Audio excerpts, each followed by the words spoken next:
ಮೂರು ಶಾಸನಗಳ ಬಗ್ಗೆ ನಾವು ಸಂಪೂರ್ಣವಾಗಿ ಒಂದಿಷ್ಟು ಮಾಹಿತಿ ಇತಿಹಾಸವನ್ನು ನಾವು ತಿಳ್ಕೊಂಡ್ವಿ. ಈಗ ಅಲ್ಲಿ ಏನೋ ಒಂದು ದೊಡ್ಡ ಶಾಸನ ಇದೆ ಅಂತ ಹೇಳಿದ್ನಲ್ಲ, ರಾಷ್ಟ್ರಕೂಟರ ಕಾಲಕ್ಕೆ ಸೇರಿದ್ದು ಬೃಹತ್ ಶಾಸನ, ಮಲ್ಲಿಕಾರ್ಜುನ ದೇವರ ಗುಡಿಗೆ ಸಂಬಂಧಪಟ್ಟ ಶಾಸನ ಅಂತ ಹೇಳಿದ್ನಲ್ಲ. ಈಗ ಮಲ್ಲಿಕಾರ್ಜುನ ದೇವರ ಗುಡಿಯಲ್ಲಿ ಹೋಗಿಬಿಟ್ಟು ಆ ಗುಡಿಯನ್ನು ನೋಡ್ಕೊಂಡು ಬಂದ ನಂತರ ಭೋಗೇಶ್ವರ ಗುಡಿಯಲ್ಲಿ ಹೋಗಿ ಆ ದೇವಾಲಯದ ಬಗ್ಗೆ ಏನೆಲ್ಲ ವಿಷಯಗಳನ್ನು ತಿಳಿಸಿಕೊಡ್ತದೆ ಅಂತೇಳಿ ನೋಡೋಣ ಅಂತ ಬನ್ನಿ. ದೇವಾಲಯವನ್ನು ಒಂದಿಷ್ಟು ವಿಡಿಯೋವನ್ನು ಮಾಡ್ಕೊಂಡು ಬಂದ್ಬಿಡೋಣ. ದೇವಾಲಯ ಭೋಗೇಶ್ವರ ದೇವಾಲಯದಲ್ಲಿ ಆವರಣದಲ್ಲಿ ಇರುವಂತ ಮಲ್ಲಿಕಾರ್ಜುನ ದೇವರಿಗೆ ಸಂಬಂಧಪಟ್ಟಂತ ಶಾಸನ ಅಂತ ಹೇಳಿದ್ನಲ್ಲ, ಆ ಗುಡಿ ಬಂದು ಊರೊಳಗೆ ಇರುವಂತ ಮಲ್ಲಿಕಾರ್ಜುನ ದೇವಾಲಯ ಇಲ್ಲಿದೆ ನೋಡ್ರಿ.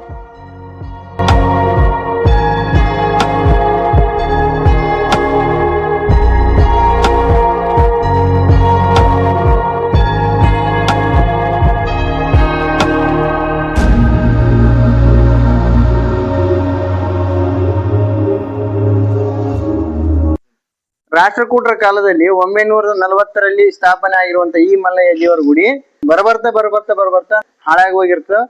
ತದನಂತರದಲ್ಲಿ ಬರ್ತಾ ಕಾಲಕ್ರಮೇಣವಾಗಿ ಊರಿನ ಜನರೆಲ್ಲರೂ ಸೇರಿಕೊಂಡು ಮತ್ತೆ ಮಲ್ಲಯ್ಯ ದೇವರ ಗುಡಿಗಳನ್ನ ಜೀರ್ಣೋದ್ಧಾರ ಮಾಡಿ ಇವತ್ತಿನ ದಿನಮಾನಗಳಲ್ಲಿ ಇಷ್ಟೆಲ್ಲ ಅಲಂಕಾರಿತವಾಗಿ ಮಾಡಿರುವುದನ್ನ ನೀವು ನೋಡ್ಬೋದು. ಪ್ರತಿ ವರ್ಷ ಹಿಂದೆ ನಾನು ಹೇಳಿದ ಹಾಗೆ ಶಾಸನಗಳ ಪ್ರಕಾರ ಸಂಕ್ರಾಂತಿ ಹಬ್ಬದ ಪ್ರಯುಕ್ತ ಏನ್ ಜಾತ್ರೆ ಜಮಾತ್ರೆ ನಡೀತಿತ್ತಲ್ಲ, ಅದೇ ರೀತಿಯಾಗಿ ಈ ಪ್ರತಿ ವರ್ಷವೂ ಕೂಡ ಈಗಲೂ ಇಲ್ಲಿನ ಜನರು ಸಂಕ್ರಾಂತಿ ದಿನದಂದು ಮಲ್ಲಯ್ಯನನ್ನು ಕರಿಯಪ್ತಾತನ ಗುಡಿಯಲ್ಲಿಗೆ ಮೆರವಣಿಗೆ ಮಾಡ್ಕೊಂತ ಹೋಗಿ ಪಲ್ಲಕ್ಕಿ ಪುಸ್ತಕದೊಂದಿಗೆ ಮೆರವಣಿಗೆಯನ್ನು ಮಾಡ್ಕೊಂತ ಹೋಗಿ ಮತ್ತೆ ಮರಳಿ ಬರುವಂತ ಒಂದು ಜಾತ್ರೆ ಇವತ್ತಿಗೂ ಕೂಡ ಇಲ್ಲಿ ನಡೆಯುತ್ತೆ. ಮಲ್ಲಯ್ಯನ ಗುಡಿಗೆ ಹೋಗಿ ಎಲ್ಲ ಮಲ್ಲಯ್ಯನ ಒಂದು ಗುಡಿಯನ್ನು ನೋಡಿಕೊಂಡು ಮತ್ತೆ ತಿರ್ಗಾ ಭೋಗೇಶ್ವರ ದೇವಾಲಯಕ್ಕೆ ಬಂದ್ವಿ. ಇಲ್ಲಿರುವಂತ ಮಲ್ಲಿಕಾರ್ಜುನ ದೇವರ ಗುಡಿಗೆ ಸಂಬಂಧಪಟ್ಟಂತ ಇದೊಂದು ಶಾಸನ ಬರಹಗಾರರು ಇದರಲ್ಲಿ ಪ್ರಿಂಟ್ ಮಾಡ್ರು. ಅದಕ್ಕಾಗಿ ಇಲ್ಲಿರುವಂಥ ಈ ಶಾಸನದಲ್ಲಿ ಏನೆಲ್ಲ ಇದೆ ಅಂತೇಳಿ ನಾನು ಒಂದು ಸ್ವಲ್ಪ ಪಂಚಾಂಗದ ಲೆಕ್ಕಾಚಾರದಲ್ಲಿ ಇರೋದ್ರಿಂದ ಒಂದು ಸ್ವಲ್ಪ ನಾನು ಫಸ್ಟ್ ಓದಿ ಹೇಳಿಬಿಡ್ತೀನಿ ನಾನು, ಆಯಿತಾ. ಈ ಶಾಸನ ತುಟಿತ ಶಾಸನ ಅಂದರೆ ಇದು ಒಂದು ಅರ್ಧ ಭಾಗ ಕಟ್ಟಾಗಿರುವಂಥದ್ದು, ಒಂದು ಶಾಸನ. ಇದರಲ್ಲಿ ಏನೆಲ್ಲ ಇದೆ ಅಂದರೆ ಶಾಸನದಲ್ಲಿ ಶಕ ವರ್ಷ 861ನೇ ಏವಲಾಂಬಿ ಸಂವತ್ಸರದ ಉಲ್ಲೇಖ ಇದ್ದು ಇದು ಕ್ರಿಸ್ತಶಕ 940ಕ್ಕೆ ಸರಿ ಹೊಂದುತ್ತದಂತ. ಆದರೆ ಏವಲಾಂಬಿ ಶಕ ವರ್ಷ 859ರಲ್ಲಿ ಬಂದಿದ್ದು ಅದನ್ನು ಗತ ಬಿಟ್ಟು ಬಂದಿಟ್ಟುಕೊಂಡಲ್ಲಿ 939 ಆಗ್ತದಂತ. ಶಕ ವರ್ಷ 960ರಲ್ಲಿ ವಿಳಂಬಿ ಸಂವತ್ಸರ ಬಂದಿದ್ದು ಶಾಸನ ಬರಹಗಾರ ಅದನ್ನು ಏವಲಾಂಬಿ ಎಂದು ಬರೆದಿದ್ದಲ್ಲಿ ವಿಳಂಬಿಯನ್ನು ಗತ ವರ್ಷವಾಗಿ ಸ್ವೀಕರಿಸಿದ್ದಲ್ಲಿ ಈ ಮೇಲಿನ ಕಾಲಕ್ಕೆ ಅಂದರೆ ಕ್ರಿಸ್ತಶಕ 840ಕ್ಕೆ ಸರಿ ಹೊಂದುತ್ತದೆ ಈ ಶಾಸನ. ರಾಷ್ಟ್ರಕೂಟರ ಶಾಸನ ಇದು. ಈ ಶಾಸನದ ಪ್ರಕಾರ ಯಾಕೆ ಬರ್ಸಿದ್ರು ಅಂತ ನೋಡೋದಾದ್ರೆ, ರಾಷ್ಟ್ರಕೂಟರೊಳಗೆ ರಟ್ಟಕುಲ ವಂಶದ ಕನ್ನರ ದೇವನ ಆಡಳಿತ ಮಾಡ್ತಿದ್ದ. ಕನ್ನರ ದೇವನ ಆಡಳಿತ ಮಾಡ್ತಿರ್ಬೇಕಾದ್ರೆ ಆತನಿಗೆ ಸಾಮಂತನಾಗಿ ಬುಟ್ಟರಸ ಇರ್ತಾನೆ. ಈ ಬುಟ್ಟರ ಸಾಮಂತನಾಗಿ ಕನ್ನರ ದೇವನಿಗಿರ್ತಾನೆ. ಸಂಕ್ರಾಂತಿ ಹಬ್ಬದ ಪ್ರಯುಕ್ತ ಒಂದು ಗುಡಿಯನ್ನ ಏನು ಮಲ್ಲಯ್ಯ ದೇವರ ಗುಡಿಯನ್ನ ಉದ್ಘಾಟನೆ ಅಂತ ಮಾಡಲಿಕ್ಕೆ ಕನ್ನರ ದೇವರನ್ನ ಅಂದರೆ ರಾಜನನ್ನ ಈ ಬುಟ್ಟರಸ ಮತ್ತು ಪಿಟ್ಟೆಪ್ಪ ಇವರಿಬ್ಬರು ಜೊತೆಗೂಡಿ ಕರೆಸಿಕೊಂಡಿರ್ತಾರ.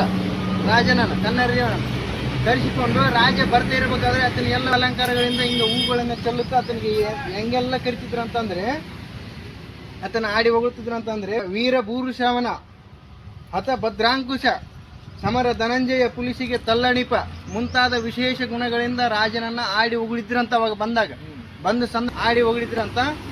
ಸರಿ, ಜಾತ್ರೆ ಕಾರ್ಯಕ್ರಮವನ್ನ ಗುಡಿಯ ಉದ್ಘಾಟನೆಯನ್ನ ಸಂಕ್ರಾಂತಿ ಹಬ್ಬದ ಪ್ರಯುಕ್ತದಲ್ಲಿ ಮಾಡಿ ಮುಗಿಸಿ ಅದೇ ಸಂತೋಷದಲ್ಲಿರುವಂತ ರಸ ಮತ್ತು ಪಿಟ್ಟೆಬ್ಬ ಮತ್ತು ಕನ್ನರ ದೇವನ ಇವರು ಮೂರು ಜನರು ಕೂಡಿದ್ದಾಗ, ರಾಜರು ಕೂಡಿದ್ದಾಗ ಬುಟ್ಟರಸ ಏನ್ ಮಾಡ್ತಾನೆ, ಮಲ್ಲಯ್ಯ ದೇವರ ಪೂಜೆ ಮಾಡ್ಬೇಕಲ್ಲ, ಪೂಜೆ ಮಾಡ್ಬೇಕಂತೇಳಿ ಪೂಜೆ ಪುನಸ್ಕಾರಗಳಿಗೆ ಅಂತೇಳಿ ಏನ್ ಮಾಡ್ತಾನ, ಆದಿತ್ಯ ಭಟ್ರಿಗೆ ಮಲ್ಲಯ್ಯ ದೇವರ ಸೇವೆಯನ್ನು ಮಾಡಿಕೊಳ್ಳುತ್ತಾ ಇರ್ಬೇಕಂತೇಳಿ ಆದಿತ್ಯ ಭಟ್ರಿಗೆ ಮತ್ತು ದೇವರಾಶಿ ಭಟ್ಟರಿಗೆ 34 ಮತ್ತರ ಹೊಲವನ್ನ ದಾನವನ್ನು ಕೊಟ್ಟಿರ್ತಾನ.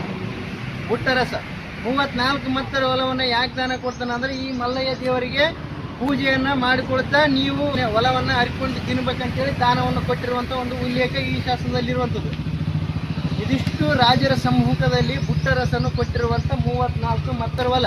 34 ಮತ್ತರ ಹೊಲ ಅಂದ್ರೆ ಒಂದು ಮತ್ತರಿಗೆ ಹಳೆಯ ಭೂಮಾಪನ ಲೆಕ್ಕಾಚಾರ ಪ್ರಕಾರ ಮತ್ತು ಸಂಶೋಧಕರ ಲೆಕ್ಕಾಚಾರ ಪ್ರಕಾರ ಒಂದು ಮತ್ತರಿಗೆ 3.25 ಎಕರೆ ಆಗ್ತಂತ. ಅಂದ್ರೆ 120 ಎಕರೆಗಳಷ್ಟು ಹೊಲವನ್ನ ಈ ಮಲ್ಲಿಕಾರ್ಜುನ ದೇವರ ಪೂಜೆ ಮಾಡಬೇಕು. ನೀವು ಆ ಹೊಲವನ್ನು ತಿನ್ಕೊಂತ ಮಲ್ಲಿಕಾರ್ಜುನ ದೇವರಿಗೆ ಪೂಜೆ ಸಲ್ಲಿಸಬೇಕಂತೇಳಿ ಆದಿತ್ಯ ಭಟ್ಟರಿಗೆ ಮತ್ತು ದೇವರಾಶಿ ಭಟ್ಟರಿಗೆ ದಾನವನ್ನು ಕೊಟ್ಟಿರುವಂಥ ಪುಟ್ಟರಸ ಅಂತೇಳಿ ತಿಳಿದು ಬರ್ತದೆ ಒಳಗಡೆ. ಇದಿಷ್ಟು ಶಾಸನದಲ್ಲಿ ಇರುವಂಥ ಒಂದು ಮಾಹಿತಿಗಳನ್ನು ಡಾಕ್ಟರ್ ಬಿ ಚನ್ನಬಸಪ್ಪ ಸರ್ ಅವರು ಖುದ್ದಾಗಿ ಬಂದು ಇವೆಲ್ಲ ಶಾಸನಗಳನ್ನು ಪರಿಶೀಲನೆ ಮಾಡಿ ತಾವು ಬರೆದಿರುವಂಥ ರಾಯಚೂರು ಜಿಲ್ಲೆ ಚರಿತ್ರೆಯಲ್ಲಿ ಸೇರಿಸಿರುವಂಥದ್ದನ್ನು ನಾವು ನೋಡ್ಬೋದು. ಇದೆಲ್ಲ ಮಲ್ಲಿಕಾರ್ಜುನ ದೇವರಗುಡಿಗೆ ಸಂಬಂಧಪಟ್ಟಂಥ ಇದೊಂದು ಶಾಸನ ಆಗಿರ್ತದೆ.